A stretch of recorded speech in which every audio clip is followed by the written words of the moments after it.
नमस्कार। आज हम कथा एक माँ की भाग 5 अंतिम सुनेंगे। भक्तों, चारों भाइयों को अपने जीवन से नफरत हो रही है। चारों भाई सोचते हैं कि उनको उनके कर्मों का फल मिल रहा है। उनके पिताजी मर रहे थे। माँ प्रार्थना कर रही थी कि एक बार मिलने आ जाओ, लेकिन वो पिताजी के लिए समय नहीं निकाल पाए। आखिर पिताजी स्वर्गवास हो गए। माँ एक बार हमसे मिलने के लिए आई और हम एक दिन भी उसकी सेवा नहीं कर पाए।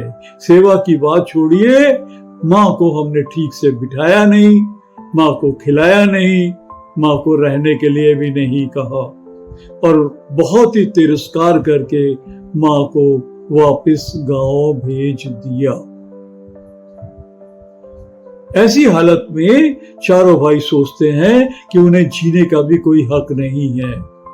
तुरंत उनके दिल में ख्याल आता है कि उन्हें खुदकुशी कर लेनी चाहिए। बगल में एक बहुत लंबी चौड़ी बिल्डिंग थी।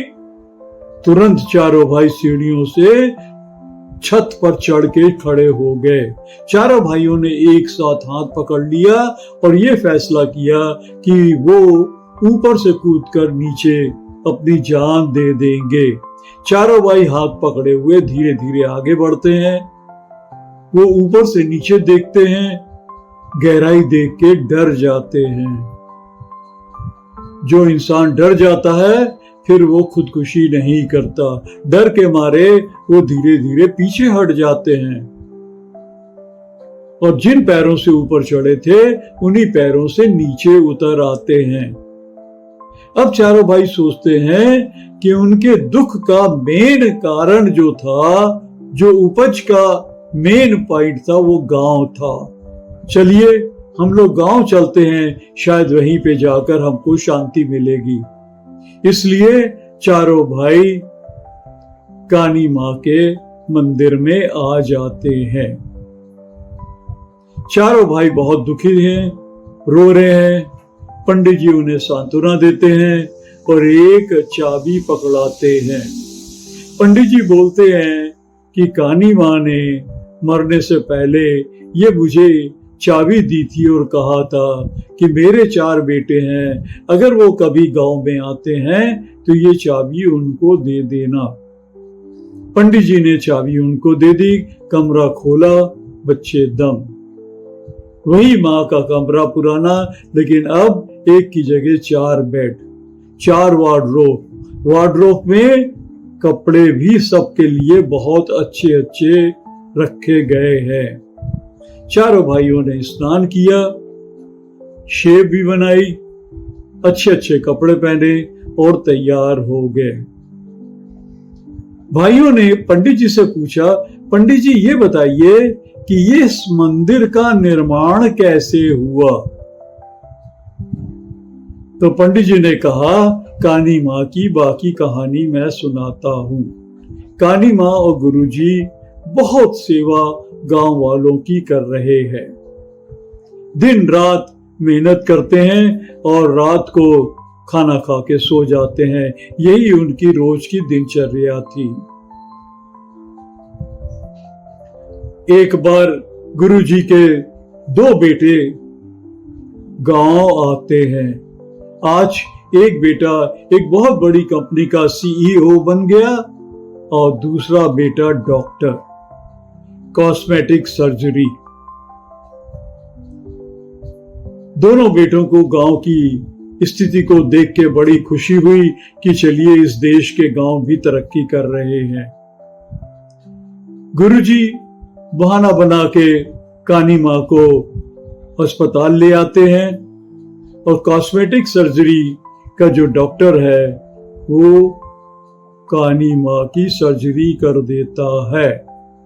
तो चेहरे पे जो जले के निशान थे, निशान एकदम गायब। माँ के चेहरे में एक चमक आ जाती है। माँ के चेहरे की चमक को देख के गुरुजी मजाक भी करते हैं, कहते हैं वाह अब तो तुम बहुत ही जवान लग रही हो। माँ कहती है कि मुझे जवानी का शौक नहीं, मुझे सिर्फ गांव की सेवा करने का ही मेरे जीवन का महत्व है। दोनों भाइयों में जो सीईओ थे, उन्होंने गांव की तरक्की के लिए बहुत बड़ा चंदा दिया और गांव को छोड़कर वापस विदेश चले गए। इतने रुपए जब माँ को मिल गए, गुरुजी को मिल गए, तो उन्होंने सोचा कि जो हमारी सुविधाएं हैं उन सुविधाओं को हम और आगे बढ़ाते हैं। अपना घर दुगना हो गया, अच्छे अच्छे बाथरूम बना दिए गए, फर्श बहुत सुंदर बना दिए गए, एसी और पंखे और बढ़ा दिए गए। उनके वहां रहने वालों को भी अच्छा लगने लगा क्योंकि अब आराम ज्यादा मिल रहा था। स्कूल पहले फर्नीचर नहीं था, अब अच्छा अच्छा फर्नीचर ले आया गया और बच्चों की संख्या भी बढ़ा दी गई। माँ की और गुरुजी की मेहनत से बच्चों के लिए एक बहुत अच्छी मॉडर्न लाइब्रेरी भी खोल दी गई और प्रैक्टिकल नॉलेज देने के लिए एक लेबोरेटरी भी बनाई गई जिसमें वो रिसर्च वर्क लड़के करते थे। अस्पताल में जांच की कई मशीनें नहीं थी, अब नई नई मशीनें भी आ गई। इतनी सारी सुविधा देके गांव वाले और खुश हो गए और रोज कानी मां के और गुरुजी के गुण गाने लग गए। काल चक्र चलता रहा, कई साल बीत गए। एक दिन अचानक गुरुजी को पैरालिटिक अटैक हुआ और उनके दोनों पैर सुन्न पड़ गए। उनकी जैसे ताकत खत्म हो गई, हाथ भी हिलने बंद हो गए, उसको उठा नहीं पाए और मुंह से जुबान भी ठीक नहीं निकल रही थी। मां बहुत दुखी हो गई। उन्होंने गुरुजी को अस्पताल में तुरंत भर्ती किया और उनकी सेवा करने लग गए। मां ने अपने कमरे की चाबी भी पंडित जी को दे दी और पंडित जी से कहा कि आज के बाद मैं ये अपना घर में ही रुकूंगी और पंडित जी की सेवा करूंगी। वो अपने घर में भी आराम करने के लिए नहीं आई। एक कुर्सी बिछा के गुरुजी के बेड के बगल में ही बैठी रहती थी। दिन भर काम करती थी, रात को वहीं पे बैठे बैठे गुरुजी के पास सो जाती थी। लेकिन गुरुजी की तबीयत संभलने का नाम ही नहीं ले रही थी। धीरे धीरे उनकी तबीयत और खराब होती चली गई। इस हालत में देख के माँ को भी बड़ा दुख लगने लगा कि एक अच्छा इंसान जिसने सबकी सेवा की थी, आज वो इतना तड़प रहा है। गुरुजी को भी खराब लगता था कि वो अपने नैतिक कार्यक्रम भी नहीं कर पाते थे और हमेशा अस्पताल के बेड के में ही चिपक के रह जाते थे। हिलना डुलना भी उनका मुश्किल होने लगा। लेकिन उनके प्राण पखेरु उड़ ही नहीं रहे थे। मां ने भी इस जीवन को स्वीकार किया और अपना कार्यक्रम रोज दिन भर सेवा करना और रात को गुरुजी के बेड के बगल में आके बैठ जाना और वहीं पर बैठे बैठे सो जाना। यही उनका नैतिक कार्यक्रम हो गया। वक्त बीतता गया, तरक्की कोई नहीं हुई। कम से कम 6-7 साल गुरुजी इसी तरीके से तड़पते रहे। 7 साल के बाद अचानक एक दिन रात को उनको हार्ट अटैक हुआ और उन्होंने दम तोड़ दिया। मां की चीखें निकल गई, अरे ये क्या हो गया।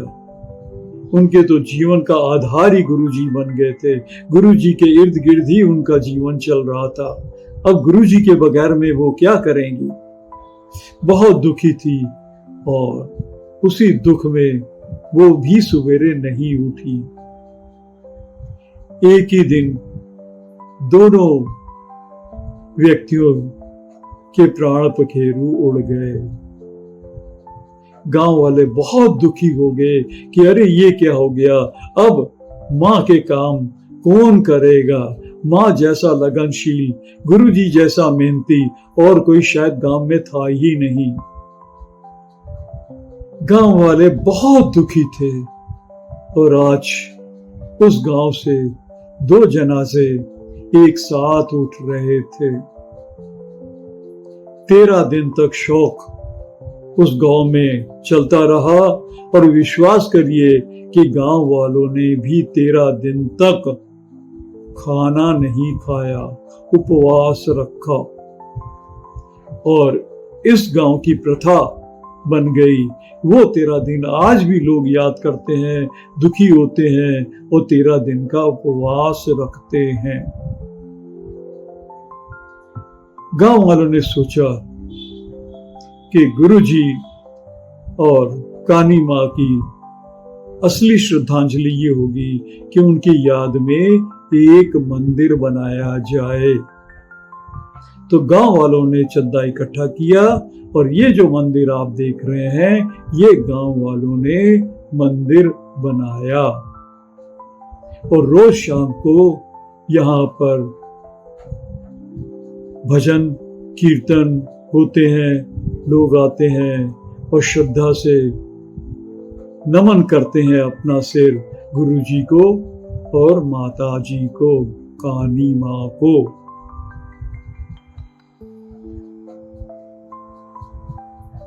और कभी भी किसी भी दिन वो भजन संध्या बंद नहीं हुई है। चारों बेटों को अपनी माँ की कहानी सुनकर और दुख होता है और वो और रोते हैं। पंडित जी उनको फिर से सांत्वना देते हैं।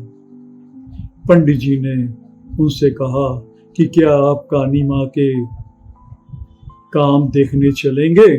चारों बच्चे एक साथ तैयार हो जाते हैं और कानी माँ के काम देखने चले जाते हैं। सबसे पहले अपना घर। तुरंत बिजनेसमैन ने कहा कि आज के बाद इस अपना घर का काम मैं देखूंगा। आईएएस ऑफिसर, उसने तुरंत फैसला किया कि स्कूल का और किसान विकास केंद्र को मैं स्वयं देखूंगा। डॉक्टर साहब ने कहा कि वाह, इतना अच्छा अस्पताल है, मैं तो बाकी का जीवन इस अस्पताल की सेवा में ही काट दूंगा। चौथे भाई ने कहा कि मैं एडवोकेट हूं, इसलिए मैं किसानों के जमीन बेचने का, उनकी रजिस्ट्री कराने का, उनको अच्छे पैसे दिलाने का, उनकी फसलों की अच्छी कीमत दिखाने का काम करूंगा। उस दिन के बाद उनकी दिनचर्या यही होने लगी कि सुबह से शाम तक चारों भाई गांव वालों की सेवा में लग गए। चारों भाइयों ने यह भी फैसला किया कि वो कमरे में नहीं जाएंगे, अपना घर में ही रहेंगे और सब लोगों के साथ बीच में रह के वही खाएंगे और वही सोएंगे। लेकिन उन्होंने प्रायश्चित करते हुए ये भी फैसला किया कि वो पलंग पर नहीं सोएंगे। उन्होंने अपने लिए चटाई मांग ली, चटाई बिछा दी और उसी के ऊपर हमेशा सोते थे। और शाम का कार्यक्रम मंदिर में जाना और कानी माँ के गुणगान करना, भजन करना, उनका नाम जपना, ये उनका कार्यक्रम था। भाइयों ने फैसला किया, तुरंत बोर्ड बदल दिए गए। उनको कानी माँ का मंदिर का बोर्ड अच्छा नहीं लगा, उन्होंने अब इसका नाम रख लिया देवी माँ का मंदिर, देवी माँ का अपना घर। देवी माँ का स्कूल, देवी माँ का सिलाई कढ़ाई कपड़ा केंद्र, देवी माँ अस्पताल और देवी माँ किसान सेवा केंद्र। दिन भर वही सेवा और शाम को भजन। काल चक्र चलता रहा और विधि का विधान देखिए कि चारों भाइयों के जाने के बाद उनके बच्चे भी आज गांव में आकर शांति प्राप्त करने का प्रयास कर रहे हैं और उनका दिन भी गांव वालों की सेवा में बीत रहा है और शाम को देवी माँ के मंदिर में भजन कीर्तन और उनका गुणगान करना। भक्तों, जिसका जैसा कर्म है वैसा ही उसको फल मिलेगा। इसलिए अगर आप चाहते हैं कि आपको जीवन में अच्छा फल मिले तो अपने कर्मों पे ध्यान दीजिए, अच्छे कर्म करिए, अच्छा फल प्राप्त करिए। Thank you.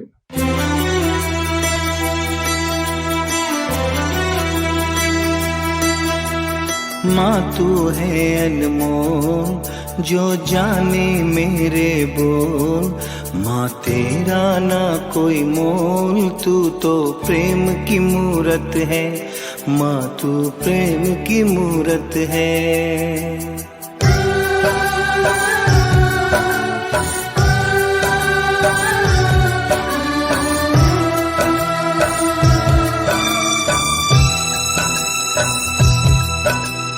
माँ तू है अनमोल जो जाने मेरे बोल, माँ तेरा ना कोई मोल, तू तो प्रेम की मूरत है, माँ तू प्रेम की मूरत है।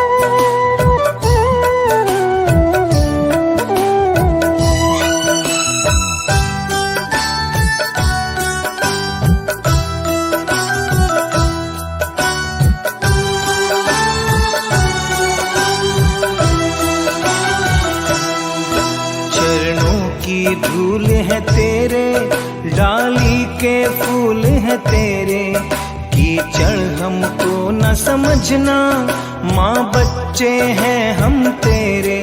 मेरा चलना मेरा हंसना सब तेरा है आधार।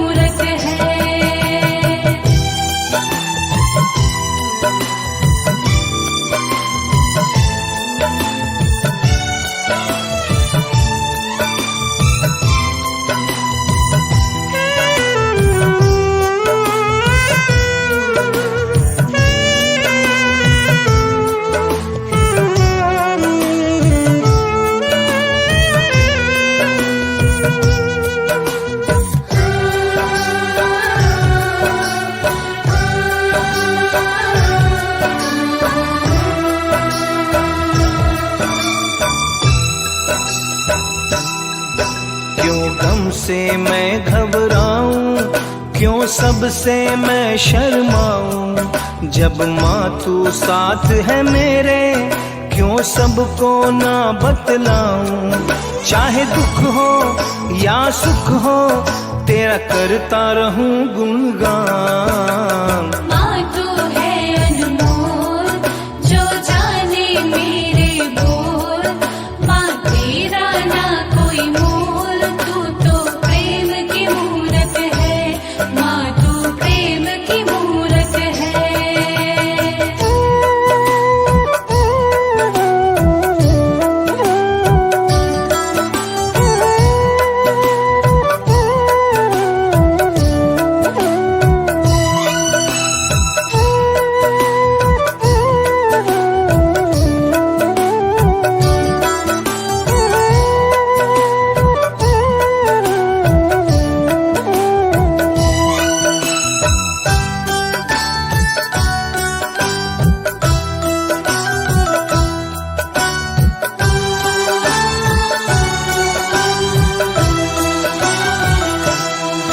निकी है दास तुम्हारी, तुझसे ही आस हमारी, बिन तेरे कौन सुने माँ, तू ही आवाज हमारी।